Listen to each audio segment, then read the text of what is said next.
एक जंगल में टूनी चिड़िया रहा करती थी। वह दूसरों को घरों में काम किया करती थी और अपने परिवार का गुजर बसर किया करती थी। अब रक्षाबंधन आने वाली थी तो वह राखी बनाने लग जाती है और उससे कुछ उसको आमदनी होती थी। और फिर एक दिन की बात है, टूनी चिड़िया अपनी माँ से कहती है, मम्मा आपकी तबीयत खराब है तब भी आप राखी बना रही हो। बेटा रक्षाबंधन पास आ चुका है और मैं बीमार हूँ। मुझे समझ में नहीं आ रहा है कि मैं राखी जल्दी नहीं बनाऊंगी तो फिर मैं बेचूंगी क्या। मम्मा आप दवा खाकर थोड़ी देर आराम कीजिए, तब तक मैं राखी बना दूंगी। अरे बेटा तुम क्या क्या कर लोगे, वैसे तो मैं तेरे ऊपर बोझ बन चुकी हूँ। एक तो तुम पढ़ भी नहीं पाती हो ठीक से, तुम्हारी परीक्षा पास तो है ना। अरे मम्मा आप मेरी इतनी चिंता मत कीजिए करो, अब मैं आपकी एक भी नहीं सुनने वाली हूँ। अब चुपचाप दवा खा लो और कई देर आराम कर लो। अरे ठीक है मैं खा लूंगी। टूनी चिड़िया अपनी माँ को दवा देकर सुला देती है और वह खुद राखी बनाने लग जाती है। राखियाँ बनाते बनाते उसको नींद आ जाती है और फिर अगले सुबह वह राखियाँ लेकर शहर में जाती है। राखियाँ ले लो, राखियाँ रंग बिरंगी राखियाँ ले लो, अच्छी अच्छी राखियाँ, बहुत ही सुंदर सुंदर राखियाँ। बहन जी तुम ये राखी ले लो ना, तुम्हारे भाई की कलाई के ऊपर बहुत ही अच्छी राखी लगेगी।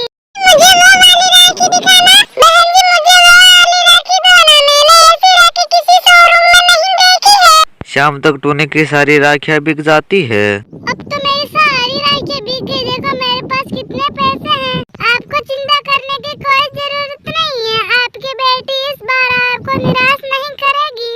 अरे ठीक है अब तुम जाओ, जाकर खाना खा लो, थोड़ा अपने सेहत का भी ध्यान रखा करो। टूनी चिड़िया खाना खाकर वापस राखियाँ बनाने लग जाती है। और फिर अगले दिन की बात है, टूनी चिड़िया राखियाँ बेचने जाती है तो वह देखती है कि एक दुकान पर बहुत ही ज्यादा भीड़ थी और उस दुकान की मालकिन एक पक्षी को डांट रही है। अरे मैंने तुझको कितने राखियों का ऑर्डर किया था, तुम कह रहे कि राखी तैयारी नहीं है।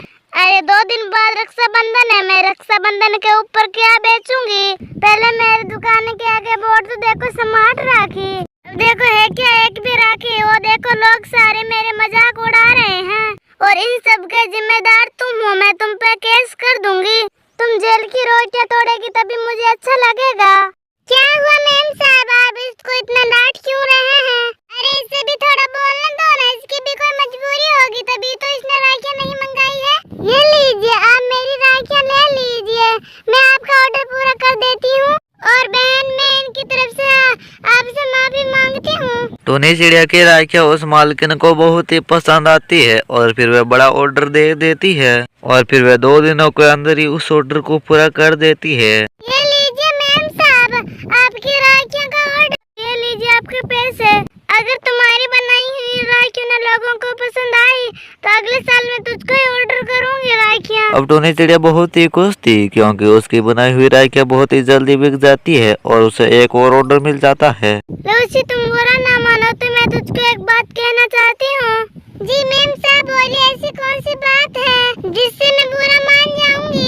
अरे लूसी तुम दिल की बहुत ही अच्छी हो, मैं तुझको अपनी बहू बनाना चाहती हूँ।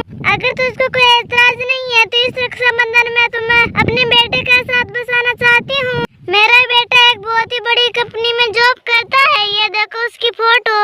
टूनी फोटो देखकर शर्मा जाती है। मुझे मेरी शादी के लिए मेरी माँ से आज्ञा लेनी होगी। और फिर टूनी चिड़िया अपनी माँ को सारी बात बता देती है। टूनी चिड़िया अपनी बेटी का घर बसाने के लिए तैयार हो जाती है और फिर टूनी चिड़िया की शादी जल्दी हो जाती है और फिर वह सभी फिर से खुशी खुशी रहने लग जाते हैं।